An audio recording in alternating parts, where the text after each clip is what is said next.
Praise the Lord.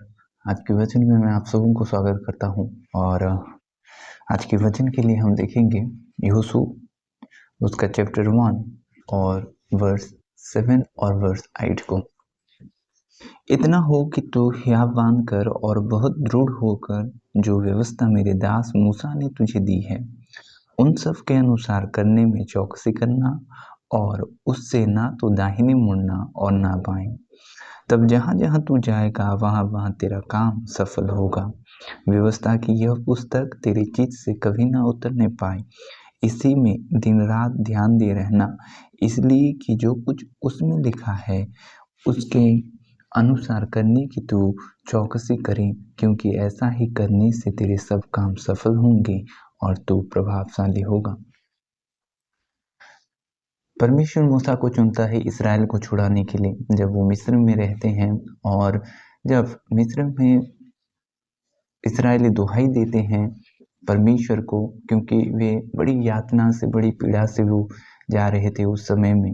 और परमेश्वर एक अगुवाई को चुनता है जिसका नाम मूसा रहता है और मूसा को भेजा जाता है कि वो इसराइल को मिस्र से छुड़ा ले।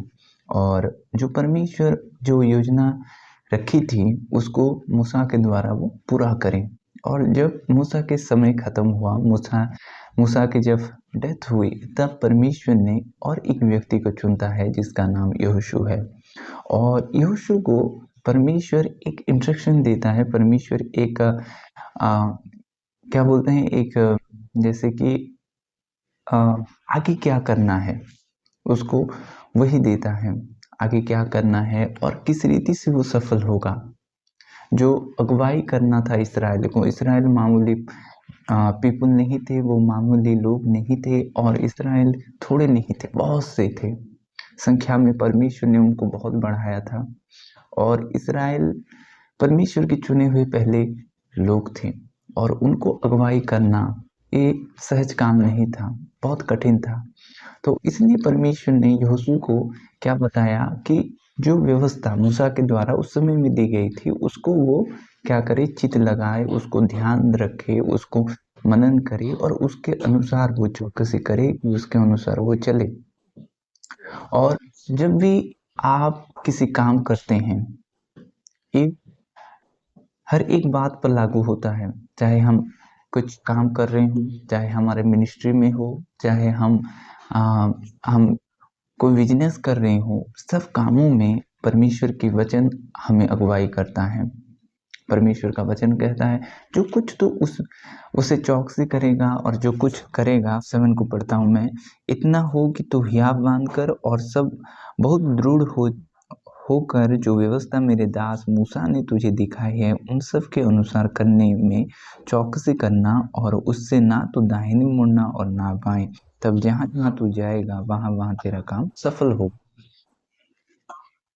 और इसराइल को अगुवाई करना यहोशू के काम था। और मैं ये बताना चाहता हूँ, अगर आप परमेश्वर की आवाज़ को सुनना चाहते हैं तो उसके वचन को आप दिन रात मनन करें, ध्यान रखें, दिन रात उस पर चलें। निश्चय परमेश्वर आपसे बातें करेगा, वचन के द्वारा वो बातें करता है, उसकी आवाज़ को आप सुन पाओगे। और ये काम ये बात हमारे जीवन पर भी लागू होता है।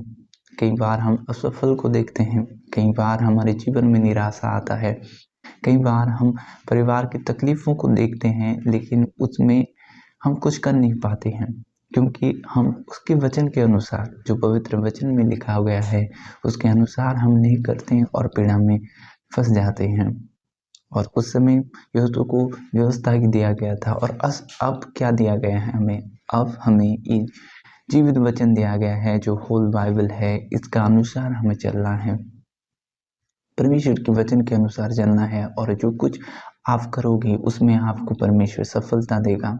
जहाँ भी आप जाओगे उसमें आप सफल पाओगे, उसमें आपको सफलता मिलेगी। चाहे आपकी मिनिस्ट्री हो, चाहे आपका बिजनेस हो, चाहे आपकी जॉब हो, चाहे आप किसी अगुवाई हों, चाहे आप कलीसिया के काम कर रहे हों, चाहे आप मिनिस्ट्री करने की कोशिश कर रहे हों, सब में परमेश्वर आपको सफलता देगा। एक कंडीशन है, उसकी व्यवस्था के अनुसार चलना, उसके वचन के अनुसार चलना।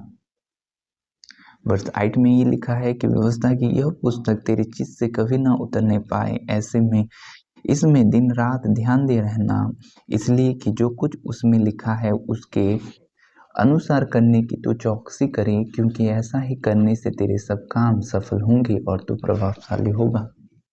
बहुत से लोगों को नोटिस करते हैं, प्रभु के लोगों को, ये ऐसा क्यों है, ये क्या कर रहा है। इसलिए नोटिस कर रहे हैं कि वो वचन के अनुसार चलता है, वचन के अनुसार वो जीवन बिताने की कोशिश करता है, इसलिए लोग उसको नोटिस करते हैं, प्रभावशाली रहता है। उसकी एक कहा हुआ वचन प्रभावशाली रहता है जो लोग परमेश्वर के वचन पर चलते हैं। प्रभु इस वचन से आपको आशीष करे। वे प्रार्थना का समय है, मैं आपके लिए प्रार्थना करूंगा। पिता, मैं आपके लोगों के लिए दुआ करता हूँ खुदावंत।